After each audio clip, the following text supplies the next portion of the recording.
សួស្តីអតិថិជន Newstar ទាំងអស់គ្នាខ្ញុំបាទមារ៉ាស្វាគមន៍មកកាន់វីដេអូ review ថ្មីទៅលើផលិតផលរបស់ក្រុមហ៊ុន Newstar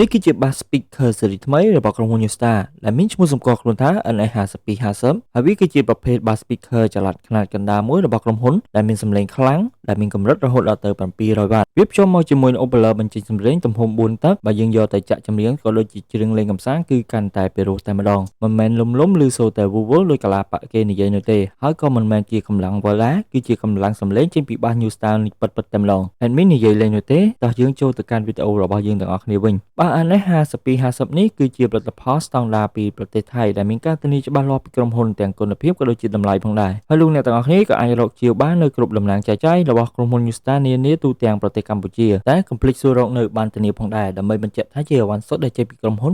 100% សម្រាប់សប្តាហ៍ថ្ងៃនេះក្បាស់ Newstar NS-5250 នេះក៏កំពុងតែមានការបញ្ជាទិញជាច្រើនពីសំណាក់អតិថិជនសឹងតែពេលខ្លះក្រុមហ៊ុនលក់តតែដាច់ស្តុករាប់ខែណោះព្រោះថាបាស Newstar ស៊េរីមួយនេះគឺវាមានតម្លៃសមរម្យទាំងគុណភាពល្អជាពិសេសកម្លាំងសំឡេងរបស់វាគឺលឺខ្លាំងទោះបីជាលោកអ្នកបើកកប់សំឡេងរបស់វាក៏មិនមានបាយសំឡេងនោះឡើយហើយលោកអ្នកទាំងអស់គ្នាក៏អាចមកធ្វើការតេស្តសាកល្បងជាមុនសិនមុននឹងសម្រេចចិត្តទិញក៏បានដែរបាស Newstar មួយនេះវាមានកម្ពស់ប្រមាណជា8តឹកមានដៃកាន់អូសដូចទៅនឹងវ៉ាលីដែរដែលអាចដកឬក៏ទម្លាក់ក៏បានមានភ្ជាប់មកជាមួយនឹងកង់ចំនួន4ដើម្បីងាយស្រួលក្នុងការរោនផ្លាស់ប្ដូរទីតាំងដូចទៅនឹងបាស Newstar ស៊េរីផ្សេងៗមួយចំនួនបងដែរហើយក៏មាន holder សងខាងចំនួន2សម្រាប់ធ្វើការលើកទុកដាក់ភ្ជាប់មកជាមួយនឹង microphone VIP ចំនួន1គូដែលអាចចាប់សំឡេងបានរយៈចម្ងាយរហូតដល់ទៅ100ម៉ែត្រមានភ្ជាប់មកជាមួយនឹង remote control ក៏ដូចជាខ្សែតភ្ជាប់ផ្សេងៗមួយចំនួនទៀតផងដែរនៅផ្នែកខាងមុខវិញគឺវាមានបំពាក់មកជាមួយនឹងសំណាញ់ការពារនិងទប់សំឡេងចំនួន3ជាន់ថែមទាំងមានប៉ុងនៅផ្នែកខាងក្នុងដើម្បីជួយទប់សំឡេងរបស់វាឲ្យកាន់តែពីរោះបន្ថែមទៀត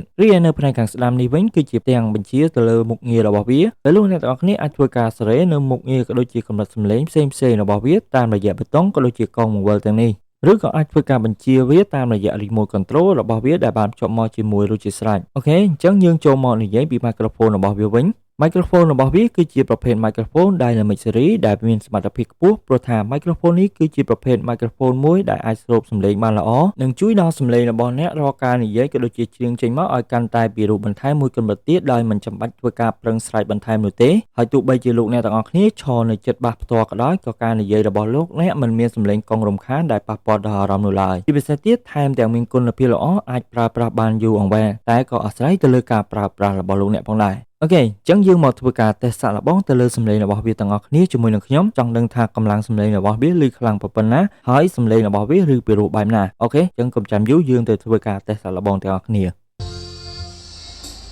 ជាមិនទេលូនជុំស្នាមីមេ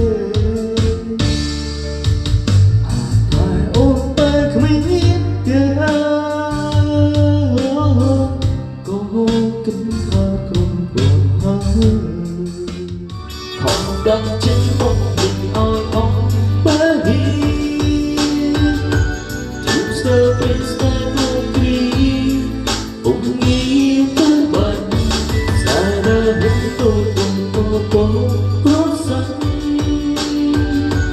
bộ mang trong kia môi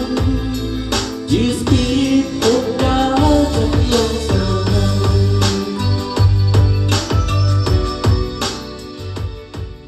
ពីបានស្ដាប់ពីសំឡេងរបស់បាស NS-5250 នេះរួចអ្នកទាំងអស់គ្នាគិតយ៉ាងម៉េចដែរឬក៏មានចំណាប់អារម្មណ៍ដែរឬទេអ្នកទាំងអស់គ្នាអាចធ្វើការ comment នៅខាងក្រោមវីដេអូមួយនេះបានឬមានចម្ងល់អ្វីផ្សេងបន្ថែមទៀតអាចធ្វើការទំនាក់ទំនងមកកាន់ Facebook page ផ្លូវការរបស់ក្រុមហ៊ុន Newstar បន្ថែមបានហើយខ្ញុំនឹងដាក់ link ឬក៏លេខទំនាក់ទំនងនៅលើ description វីដេអូមួយនេះជូនដល់អ្នកទាំងអស់គ្នានិយាយរួមទៅសម្រាប់បាស Newstar មួយនេះខ្ញុំចង់ recommend ឲ្យអ្នកទាំងអស់គ្នាមើលធ្វើការតេស្តសាកល្បងជាមុនសិនមុននឹងសម្រេចចិត្តទិញក៏បានតែបើអ្នកទាំងអស់គ្នាមកតេស្តរួចហើយប្រកាសជាត្រូវចិត្តតែម្ដងបាទអូខេចឹងសម្រាប់ថ្ងៃនេះវីដេអូរបស់ខ្ញុំគឺមានតែប៉ុណ្ណឹងហើយកុំភ្លេចជួយចុច like និង share បន្តផងណាដើម្បីឲ្យអ្នកដែលមិនទាន់បានមើលចូលមកមើល admin កំពុងតែបោកបាច់រ៉ាយរ៉ាប់ពីអ្វីខ្លះអរគុណច្រើនសម្រាប់ការទស្សនានៅវីដេអូ review មួយនេះខ្ញុំម៉ារ៉ានឹងជួបអ្នកទាំងអស់គ្នានៅវីដេអូក្រោយ